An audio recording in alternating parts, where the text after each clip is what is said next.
नमस्कार मंडळी, शिल्पा टेंबे या मल्टी टॉपिक चॅनलमध्ये आपणा सर्वांचं मनपूर्वक स्वागत.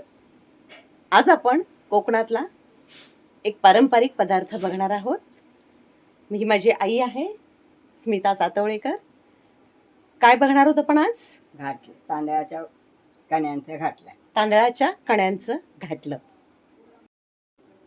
यासाठी साहित्य काय काय लागणार आहे ते पहिल्यांदा पाहून घेऊया. आता एक एक बघूया आपण. या आहेत 1 वाटी तांदळाच्या कण्या केलेल्या, 2 तांदूळ घेऊन कण्या केलेल्या आहेत. ओके.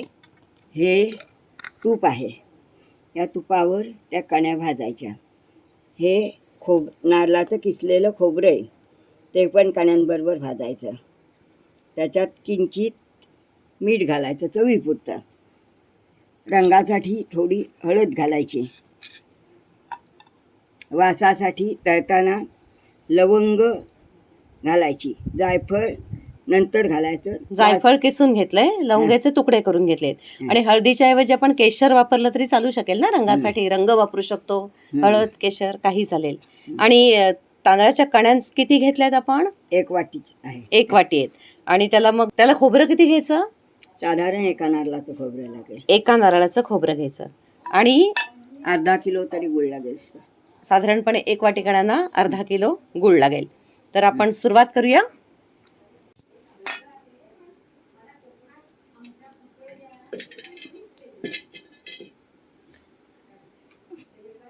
सुरुवातीला साधारण अर्धा वाटी ह्याला तूप घातलं.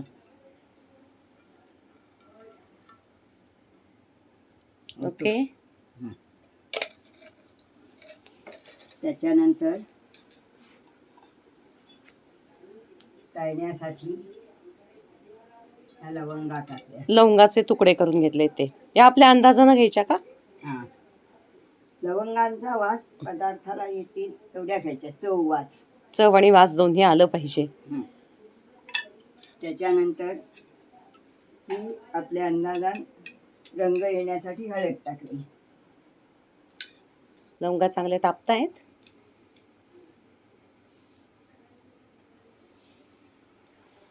आता या तुपात ह्या कण्या ओतल्या. त्याच्यानंतर हे खोबरं ओतलं. चव येण्यापुरतं जरासं मीठ टाकलंय.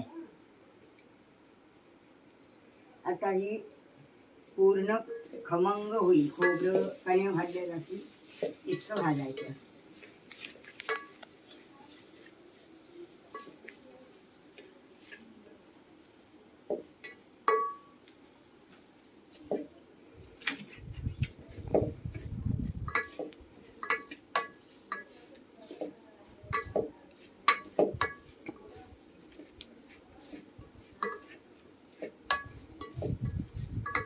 या कण्या खोबरं आहे हे भाजत आलंय.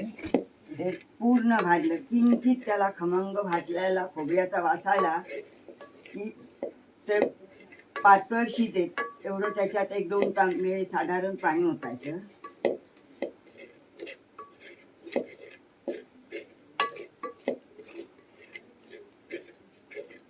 पाणी आधणाचं घालायचं का साधं पाणी चालेल? पाणी घातलं तर लवकर शिजतील कण्या. हा.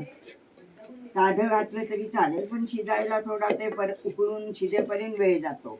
म्हणून उकळलेलं घातलं तर जास्त चांगलं. ओके.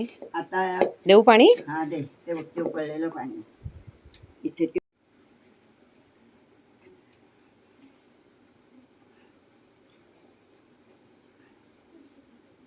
आता हे उकळलेलं आत पाणी ओतलं. पाणी अजून देऊ? 1 पातेली ओतलंय आणि 1 पातेलीमध्ये साधारण लिटरचे 2 तांबे तरी पाणी लागेल. ठीक आहे, अजून 1 पातेली पाणी घेऊया. हे आता आणखीन 1 पातेली पाणी ओतलं. आता हे पूर्ण शिजल्यानंतर साधारण अर्धा किलो गुळ आत घालायला लागेल. हे साधारणपणे शिजायला किती वेळ लागेल? 15 मिनिटं तरी लागतील उकळलेलं पाणी असलं तरी. ओके. मग अर्धा किलो साधारण अंदाजान चव गुळाची येईल व्यवस्थित एवढा गुळ घालायचा. आणि गुळ घालताना ते जायफळ किसलेलं हां. ते घालायचं. गुळ व्यवस्थित वितळला की घातलं तयार. हे ढवळत राहायला लागतं का शिजताना? नाही ढवळत राहायला नाही लागणार. मध्येच कधीतरी ढवळलं तरी चालेल. मध्येच ढवळलं तरी म्हणजे शिजलं काय बघण्यासाठी मध्ये मध्ये ढवळून बघायचं शिजलं काय कणी घातली. आता ह्यातल्या कण्या शिजल्यात काय बघूया.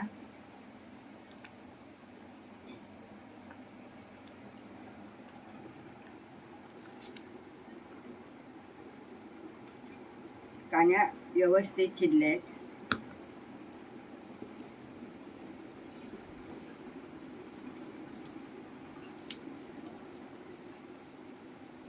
आता साधारण अर्धा किलो होईल एवढा त्याच्यात गूळ घालूया.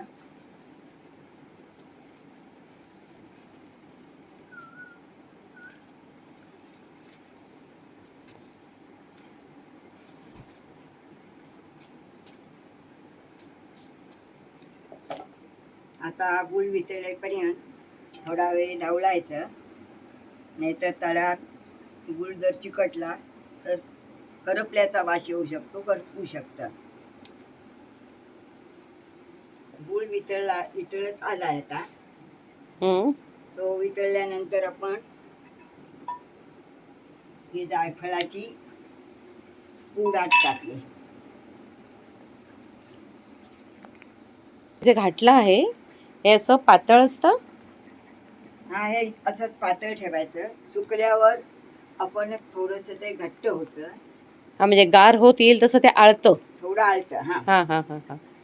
आणि हा पदार्थ मुळात वडा किंवा पोळी अशा गोष्टीला. वडा म्हणजे कसला वडा? आपल्या गावात उडदा तांदळाचे जे साधे वडे करतात. ओके, उडीद तांदळाच्या पिठाचे साधे वडे त्याच्याबरोबर हे खातात. आणि हे उडीद तांदळाचे वडे आणि घाटलं हे आमच्या गावातले मोठं पक्वान्न समजले जातं. ओके, अच्छा. हे थोडा वेळ शिजू द्यायचं ना आता?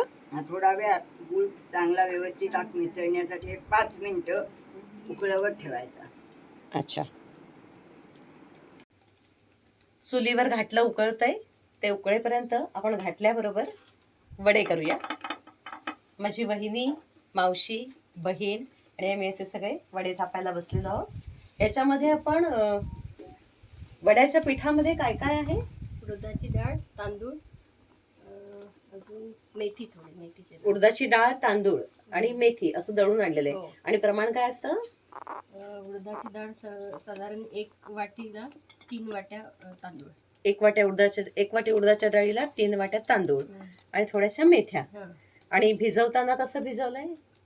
गरम थोडंसं कोमट पाणी घालायचं. कोमट पाणी, बाकी मोहन मीठ वगैरे घालायला लागतं? नाही, मीठ घातलेलं आहे आणि हळद थोडीशी. मीठ, हळद, कोमट पाणी. आणि आता हे थापून आपण तळणार आहोत. आता असे छान वडे तयार होत आहेत. हे वडे आणि घाटलं असं आपण घेणार आहोत. हे केळीच्या पानावर थापतोय. केळीच्या पानाला तेल लावून घेतलंय ना थोडं. तेल लावल्यामुळं उचलणं सोपं जातं, चिकटत नाही. आणि पीठ भिजवताना एकदम घट्ट लागतं का? नाही, थोडं मध्यम, म्हणजे भाकरीच्या पिठापेक्षा थोडंसं सैलसर. ओके. पातळ करायचंय का थोडेसे जाडसर? थोडेसे पातळ छान कुरकुरीत होतात. पातळ कुरकुरीत होतात. ओके.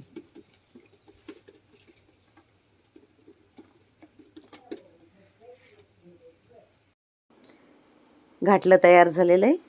वडे पण तळून तयार होत आहे. दोन्ही पदार्थ तयार.